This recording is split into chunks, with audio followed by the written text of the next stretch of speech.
So, following Daniel Dubois' defeat to Joe Joyce via 10th round TKO, or you can say via Daniel Dubois quitting in the 10th round,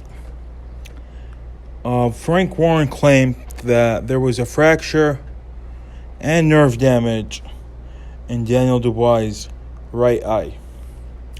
Eddie Hearn quickly went on tape, on IFL TV, to be exact, and asked for proof, asked for x-rays for Daniel Dubois' fractured eye.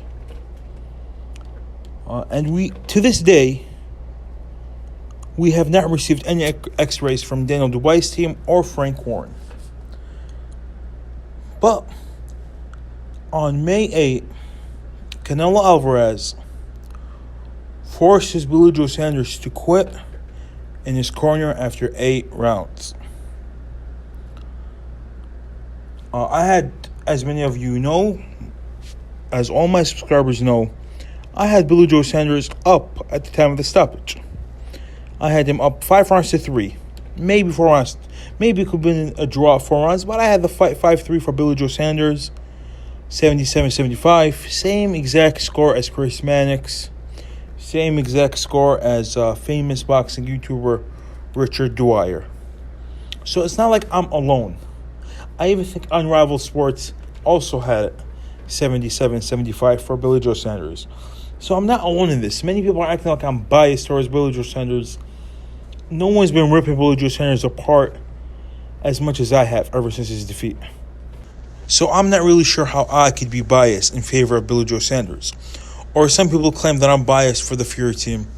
I'm one of the first people to claim Anthony Joshua stops Tyson Fury if that fight would have happened. But still many people get on my case, but that's not the topic right now. Billy Joe Saunders and his team claimed that he had several fractures in his eye and cheek, but no x-rays or proof have yet been released to the media or released to the public. Ironically, both Daniel Dubois and Billy Joe Saunders, who have criticized each other and criticized other people's eyes, like Billy Joe Saunders criticized Daniel Dubois for quitting because of an eye injury. Billy Joe Saunders did the same. And I actually think Billy Joe Saunders' case is much worse because, first of all, Daniel Dubois is fighting a much harder puncher than Joe Joyce. I'm telling you right now, to anyone that thinks Canelo punches harder than Joe Joyce, you need to stop watching boxing. Because Joe Joyce is a 260-pound heavyweight who has a 93% knockout ratio.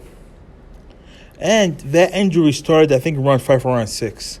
So he took that injury on for 4 or 5 more rounds. Where Billy Joe Saunders he got the injury around 8, quit immediately after round 8.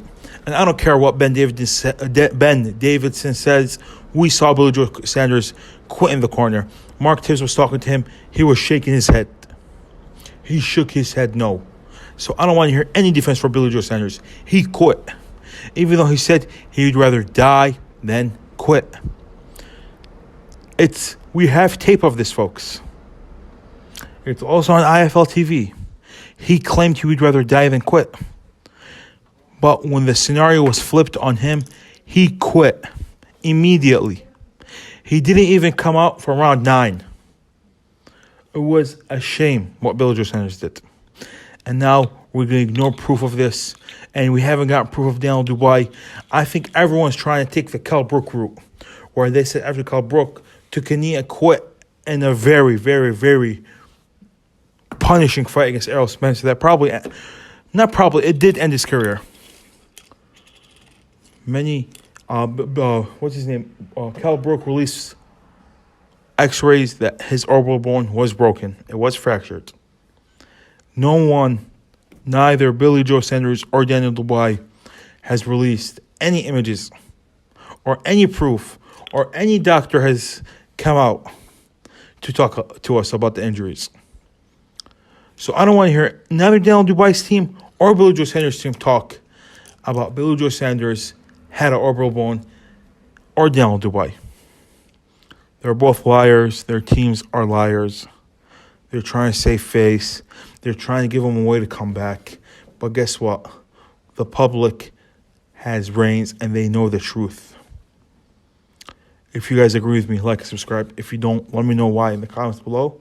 Sadiq Boxing out.